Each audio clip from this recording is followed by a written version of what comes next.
दोस्तों, अगर आप फाइनेंशियली फ्री होना चाहते हो तो उसके लिए आपके पास सबसे पहले फाइनेंशियल नॉलेज होना चाहिए। फाइनेंशियल नॉलेज लेने का सबसे अच्छा सोर्स किताबें हैं और रॉबर्ट कियोसाकी की लिखी हुई किताब रिच डैड पुअर डैड अभी तक की फाइनेंशियल एजुकेशन पर लिखी हुई किताबों में सबसे ऊपर आती है। इस बुक में रॉबर्ट कियोसाकी ने काफ़ी प्रैक्टिकल बातें बताई हैं जो कि लाइफ चेंजिंग हैं। तो आज मैं आपको इस बुक से 5 लेसन बताने वाला हूं जो आपकी लाइफ चेंज कर देंगे। ये कहानी रॉबर्ट कियोसाकी की खुद की कहानी है। इस बुक में रॉबर्ट ने अपने 2 डैड के बारे में बताया है, जिसमें से एक डैड उनके असली डैड हैं जिन्हें वो पुअर डैड कहकर बुलाते हैं और दूसरे उनके दोस्त के डैड हैं जिन्हें वो रिच डैड कहकर बुलाते हैं। रॉबर्ट के रियल डैड बहुत ही पढ़े लिखे हैं और एक टीचर भी हैं, पर फाइनेंशियली काफ़ी कमज़ोर हैं, इसलिए रॉबर्ट उन्हें पुअर डैड के नाम से बुलाते हैं। और दूसरी तरफ उनके दूसरे डैड हैं जो कि सिर्फ 8वीं क्लास तक पढ़े हैं, पर उनके पास फाइनेंशियल नॉलेज काफ़ी होने के कारण उनके पास काफ़ी पैसा है, इसीलिए रॉबर्ट उन्हें रिच डैड के नाम से बुलाते हैं। तो दोस्तों, चलिए जानते हैं इस बुक में आखिर ऐसी कौन सी वो 5 बातें हैं जिन्हें जानकर हम भी अपनी सोच बदलकर अमीर बनने की ओर अपना कदम बढ़ा सकते हैं। Rich don't work for money, money work for them. जब रॉबर्ट 9 साल के थे तब उन्होंने अपने रिच डैड से पूछा कि रिच कैसे बना जाता है। रिच डैड ने कुछ बताने के बदले उन्हें अपने स्टोर की सफाई पर लगा दिया और हफ्ते के सिर्फ 20 रुपये देते थे। कुछ ही हफ्तों में रॉबर्ट निराश हो गए और काम छोड़कर जाने लगे, क्योंकि इतनी मेहनत करने पर भी उन्हें ज़्यादा पैसे नहीं मिल रहे थे। तभी उनके रिच डैड ने उन्हें पहला सबक दिया, अमीर लोग पैसों के लिए काम नहीं करते। वो चाहते थे कि रॉबर्ट जॉब की असलियत जान लें और ख़ुद अपना सोर्स ऑफ इनकम ढूंढें। रॉबर्ट ने स्टोर की सफाई करते हुए देखा कि वहाँ पर बहुत सारी पुरानी कॉमिक्स बेकार पड़ी हुई थीं। उसने अपने दोस्त माइक के साथ मिलकर उन्हें रेंट पर देने का प्लान बनाया। इस काम को मैनेज करने के लिए माइक की बहन को जॉब पर रखा गया और उनका बिजनेस अच्छा चल निकला। इस तरह रॉबर्ट ने 9 साल की उम्र में अपनी पहली कंपनी स्टार्ट कर ली। उन्हें पैसे भी मिल रहे थे और ज़्यादा काम भी नहीं करना पड़ रहा था। अब उसे पैसों के लिए जॉब करने की भी ज़रूरत नहीं थी। रॉबर्ट के रिच डैड रॉबर्ट को बताते हैं कि दुनिया के ज़्यादातर लोग रेट रेस में फंसे रहते हैं, क्योंकि हम सबको यही सिखाया जाता है कि अच्छी डिग्री लो, उसके बाद जॉब लो और अपनी सैलरी से दुनिया भर की EMI पे करते रहो और पीछे होते जाओ। इस लाइफ में वो मेहनत तो सबसे ज़्यादा करते हैं, पर अमीर उनका बॉस होता है, ना कि वो खुद। अगर बहुत से लोग इस रेट रेस से बाहर निकलना भी चाहते हैं तो उन्हें यह डर सताने लगता है कि उनके घर, कार और उनके महंगे स्मार्टफोन की EMI कौन भरेगा, क्योंकि अगर सैलरी नहीं आएगी तो फिर वो क्या करेंगे। इसी डर के कारण वो कभी रेट रेस से बाहर नहीं निकल पाते और फुल लाइफ जॉब करते रहते हैं। इसीलिए रिच डैड बोलते हैं कि सबसे पहले आपको इस डर को ख़त्म करना होगा और कुछ ऐसा करना होगा कि जिससे पैसा आपके लिए काम करे, ना कि आप पैसों के लिए। Don't buy liability, build assets.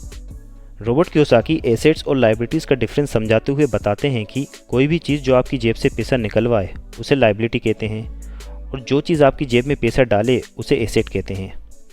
Example के तौर पर, अगर आपने कार लोन पर ली है तो वो आपकी सिर्फ लायबिलिटी है, क्योंकि वो आपकी जेब से पैसा निकाल रही है और पेट्रोल के लिए भी आपकी जेब से पैसा जा रहा है।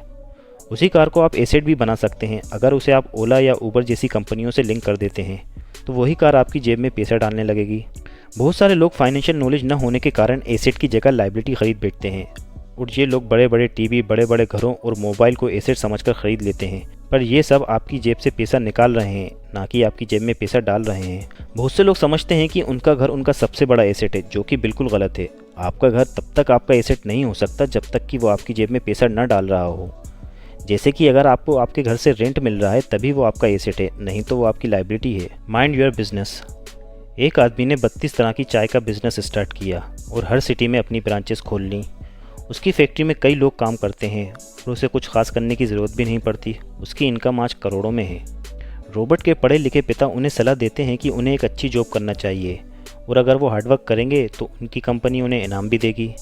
लेकिन रिच डैड उन्हें दूसरों के लिए काम करने की जगह खुद का कुछ करने की सलाह देते हैं। उन्हें कुछ ऐसे आइडिया क्रिएट करना चाहिए जो कि उन्हें पैसा बना कर दें, ना कि उनके बॉस को, क्योंकि आज के टाइम में मैक्सिमम लोग एक नौकरी मिलने के बाद पूरी लाइफ उसी में फंसकर रह जाते हैं और कभी भी खुद का बिजनेस या फिर कोई काम करने के बारे में सोचते तक नहीं हैं। The rich invent money. इस चैप्टर में ऑथर ने अमीरों के सीक्रेट बताए हैं कि किस तरह वो पैसों का आविष्कार करते रहते हैं, मतलब कि पैसे से पैसा बनाते रहते हैं। आइए कुछ एग्जाम्पल देखते हैं। एक अमीर व्यक्ति ने देखा कि एक बहुत पुरानी बिल्डिंग थी जिसे उसका मालिक बेचना चाहता था, लेकिन वो बिक नहीं रही थी क्योंकि उसके आसपास कूड़ा कचरा था और बिल्डिंग का प्लास्टर भी उतर रहा था। उस अमीर व्यक्ति ने उस बिल्डिंग को बहुत ही सस्ते दाम पर ख़रीद लिया। उसके बाद उसका रिनोवेशन किया, आसपास का कूड़ा साफ़ करवाया और वहाँ गार्डन लगवाया और फिर उसी बिल्डिंग को 5 गुना ज़्यादा दाम में बेच दिया। एक और एग्जाम्पल में एक फिल्म स्टार जब अमीर बन गया तो उसने और पैसा कमाना चाहा, लेकिन उसे बिजनेस करना नहीं आता था। तो उसने कंसल्टेंसी के लोगों को हायर किया और पूरे देश में जिम स्टार्ट करवा दिए, जिससे कि वो और भी अमीर हो गया। तो देखा दोस्तों, अमीर कैसे और अमीर बनते रहते हैं और मिडिल क्लास सारी ज़िंदगी नौकरी में खपता रहता है। और ये सच है कि पैसे से ही पैसा बनता है। इसीलिए हमें भी अपने पैसे को यहाँ वहाँ खर्च करने से अच्छा किसी अच्छी जगह इन्वेस्ट कर देना चाहिए, जिससे हम भी पैसे से पैसा बना सकें। Work to learn, don't work for money. Robert इस बुक में बताते हैं कि कुछ साल पहले उन्होंने एक जर्नलिस्ट को इंटरव्यू दिया था। वो जर्नलिस्ट रॉबर्ट से बोलती हैं कि मैं भी आपकी तरह बनना चाहती हूँ। उस पर रॉबर्ट बोलते हैं कि आपकी राइटिंग की स्किल तो काफ़ी अच्छी हैं, पर क्या है जो आपको रोक रहा है। तो जर्नलिस्ट बोलती हैं कि सब मेरे काम की तारीफ़ तो करते हैं, पर ज़्यादा लोगों तक मेरा काम नहीं पहुँच रहा। तो रॉबर्ट बोलते हैं कि मेरा एक फ्रेंड है जो कि स्कूल चलाता है, तो उसे सेलिंग की स्किल सीखनी चाहिए। तब रिपोर्टर बोलती है कि मेरे पास इंग्लिश लिटरेचर में मास्टर की डिग्री है और आप मुझे वापस से स्कूल जाकर सीखने को बोल रहे हैं। उस पर रॉबर्ट बोलते हैं कि आप मेरी किताब उठाकर देखिए, उस पर क्या लिखा हुआ है। उस पर लिखा हुआ है बेस्ट सेलिंग बुक, ना कि बेस्ट राइटिंग। मुझे चीज़ें बेचना अच्छे से आता है, कुछ चीज़ें आपको भी सीखना चाहिए। चाहे हमारे पास बहुत बड़ी बड़ी डिग्री ही क्यों ना हो, हमें हमेशा सीखते रहना चाहिए। तो दोस्तों, हमें भी हमेशा सीखते रहना चाहिए और अपनी नई नई स्किल्स को डेवलप करते रहना चाहिए। तो दोस्तों, आपको रिच डैड पुअर डैड की समरी हिंदी में कैसी लगी कमेंट करके ज़रूर बताइए। और आप कौन से बिज़नेस शुरू कर सकते हैं नीचे वो भी बताइए।